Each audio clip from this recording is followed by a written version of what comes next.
Hello, it is my 15th anniversary today of creating a YouTube account on the 4th of February 2006, and here on the 4th of February 2021 I'm still making videos on YouTube and still loving it. In a time where it is difficult to sometimes find things to celebrate, I thought I would make the most of any and every excuse to celebrate and talk a bit about the past 15 years, but also maybe reintroduce myself a little. I'm 29 years old now. I started making YouTube videos when I was 14. So it's been a wild ride and I feel like I'm grounded and I really feel like an adult. I think I've said that on here before, but I feel like an adult in a very different way than I've ever felt it. I don't think I've ever really felt it until this last year or two. That's not to say things are easy. Things are actually really difficult right now. There's just a lot going on. I don't know if you know. It's a lot happening at once. It's quite overwhelming, but at the same time, I'm so proud of myself and I'm really proud of all of you. I love hearing about all of your life updates, and I am also just proud of your vulnerability with me because over the years we've talked about some pretty tough things on here, whether that's mental health or grief specifically, or just wrestling with ideas. When I think about the time that's passed since I started making videos when I was 14, some of you were there with me when I went through sort of like the GCSE period, the A-level period, going to university, doing my year abroad at Vassar, coming back, losing my dad, doing my final year, applying for jobs, moving in with friends, going freelance, starting to work for John, who I'm now still working with 8 years later, and moving to Indiana, going to Colombia with UNHCR, Jordan with UNHCR, coming back to London, and now living through a pandemic. And it's such a privilege to have people tell you about their lives growing up alongside you, whether that might be like literally people who are 29 right now, or whatever period of life you've chosen to share with me. Thank you very much for that. It really means a lot. It means kind of everything. I'm so grateful I have YouTube.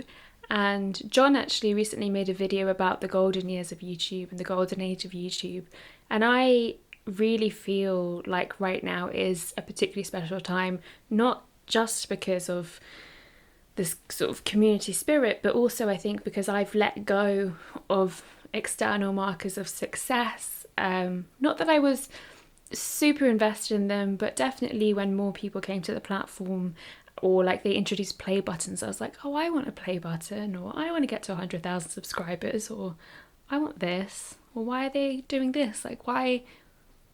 I think the heart of it is like, why is whoever is deciding what is successful or not, why don't they see the value in the deep and broad engagement that we have? And for a little while I got stuck on that thought, and then I pivoted away and realised how cool it was that I see the value and that you see the value in all of the different things that we do, and that's enough.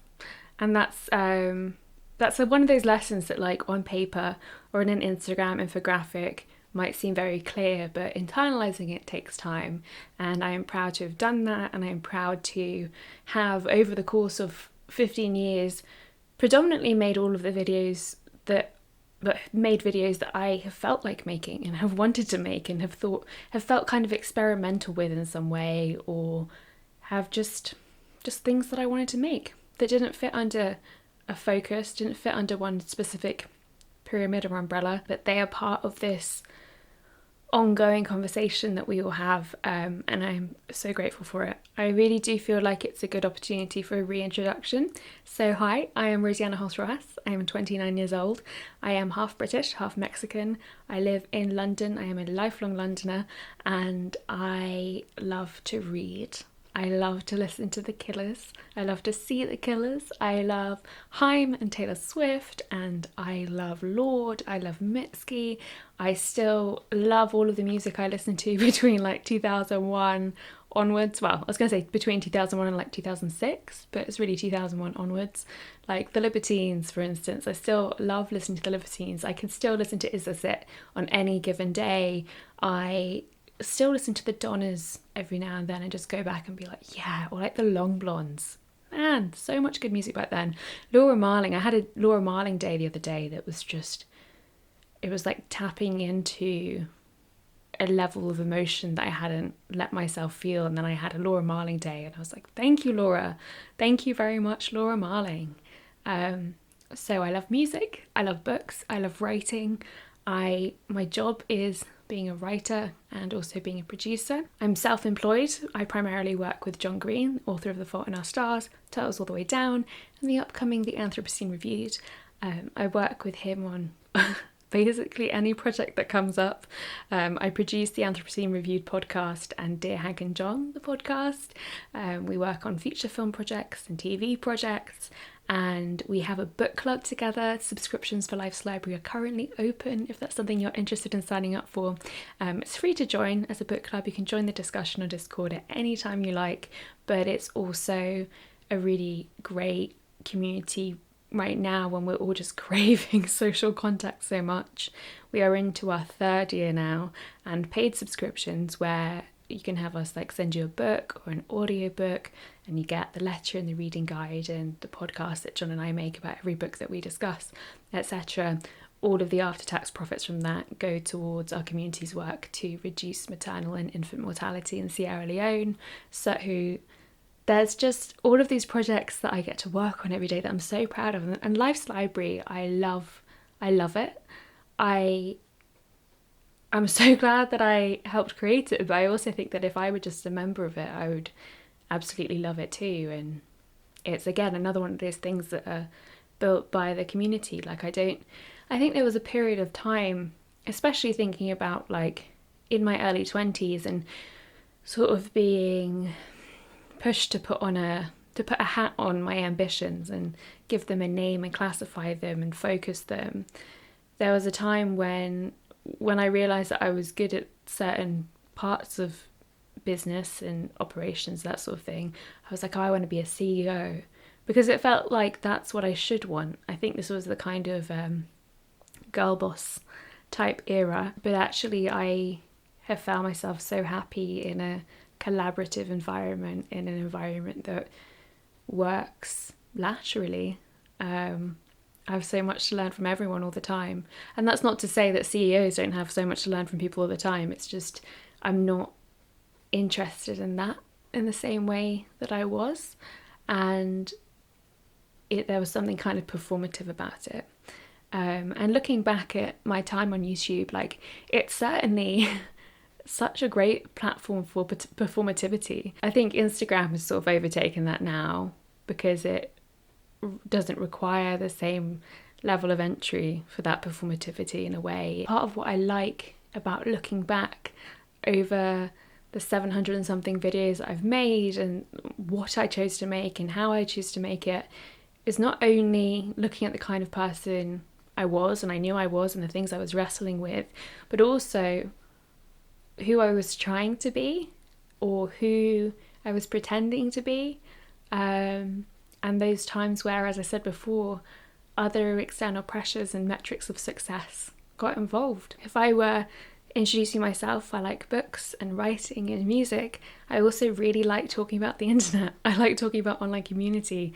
I like being critical of the ways in which companies profit from information about us, while at the same time recognizing the benefits of social communities. I know I love talking about what I'm enthusiastic about. That's definitely what that's definitely what this YouTube channel, if it has anything that threads it together, it's all of the different things that I'm enthusiastic or curious about. Books and education and politics and mental health and a conversation around grief and all of that, but also lately cycling.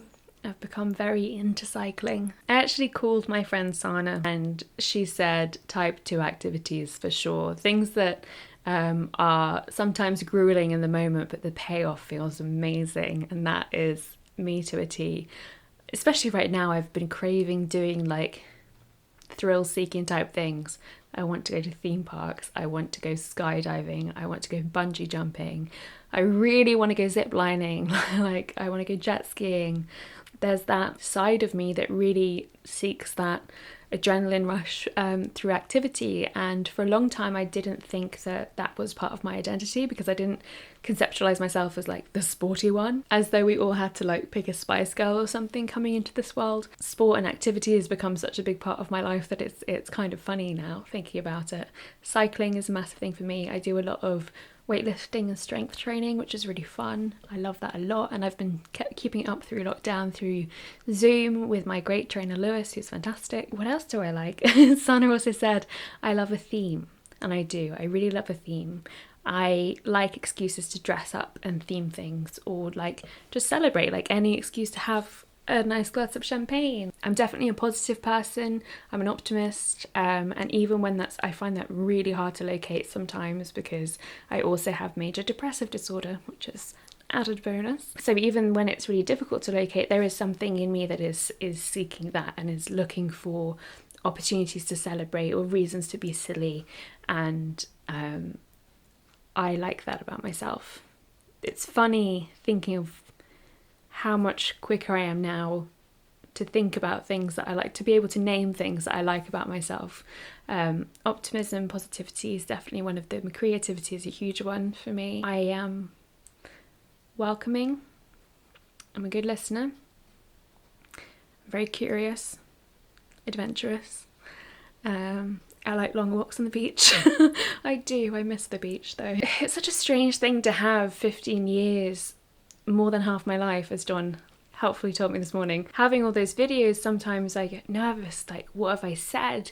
But how exciting that I can see growth in all these different ways. I don't know, I can look back at these videos and know what was happening in my life at the time, through huge change, and not just in my personal life, also just in the way we have conversations. I reflect with my friend Lex occasionally about this, because we used to have we make a lot of videos about feminism, and we'd created an event called Women on YouTube, which was like a panel that we did at VidCon, and it was like there were definitely things that were flawed, like it wasn't as inclusive as I would want it to be now, or like there were ways in which it wasn't perfect by any means.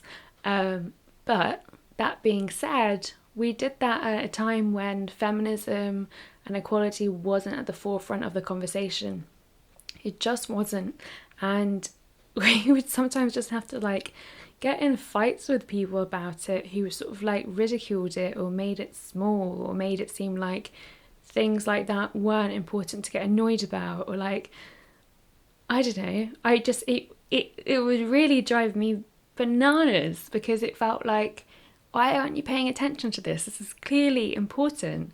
And we've been able to see that conversation change over time, not because of us, but also having been part of it. And there are so many other movements that I'm sure many of you have seen changes like that over time, as these discussions that get sort of minimized as fringe come to the forefront. And even seeing my own opinions change or broaden, or seeing the things that I was unsure about and I am more, I won't say certain about now, but I feel like I know how I feel about them a bit more now, or vice versa, things that I thought I was sure about and I'm less sure about now. It's a very odd experience to have 15 years of yourself online, particularly your teenage years and your 20s, and to have, crucially, that time between the two when I lost my dad, and be able to see grief over the years. What a thing. This July marks 10 years that my dad's been dead. 10 years, which is mad. And in a lot of ways, I only really started processing that grief a year or so ago. In some ways. In other ways, no. But yeah, it's odd, you know. It's odd also to look at the things that I thought I was an expert on, especially around like workplace stuff. And on the one hand, it's like easy to cringe at elements of that or think like, oh, I didn't quite have the right idea, or I can see now what I was missing. But on the other hand, what I can also see is again this passion for online community and this awareness that things were changing, that social media wasn't just going to be about Facebook, that it was changing its role in our lives and in our industry, and specifically with me and with Sana and all of the other people who were sort of like early to that within the book industry. And when it comes to marketing, but also when it comes to how we talk about the stories that are important and what gets commissioned and all of that. And not to oversimplify any of it, but just how wild it is to have been part of this industry shift and to have had these skills and built our own businesses before even knowing we were building our businesses and all of that. Feel really lucky. Among my favourite experiences through YouTube are any opportunity I have to work with UNHCR, the UN Refugee Agency, for whom I'm a high profile supporter. I went to Jordan with them, with John, 2015 I think, and then I was named a Creators for Change Fellow by YouTube in 2018, and I went to Colombia with UNHCR with ACNUR, the Latin American branch of UNHCR, and I met incredible girls and women, and we made all these videos, and I just got to learn a bit about their lives and about what the impact of ongoing internal displacement is. It's something I really care about. It's also something that I feel very grateful that I get to explore from all these different angles, and has brought me these amazing opportunities like getting to speak to Khaled Hosseini and Yusra Mardini and Isabel Allende last year and have conversations about displacement, when right now in my country, in the UK, like the national conversation about refugees is often quite hostile and quite cruel. I think that's something that can shift. That is where the optimism oddly comes in sometimes. That's something that can shift. I feel like I've veered off here. I veered off into all sorts of places and not strictly an introduction or strictly 15 years on YouTube or anything like that. But that's me. That's me at 29. Thank you very much for watching me, whether this is your first video or you've been watching ever since I was filming under the stairs on my big computer. Happy 15 years, and here's to 15 more when I'll be 44. Poet, and I didn't know it. Cheers.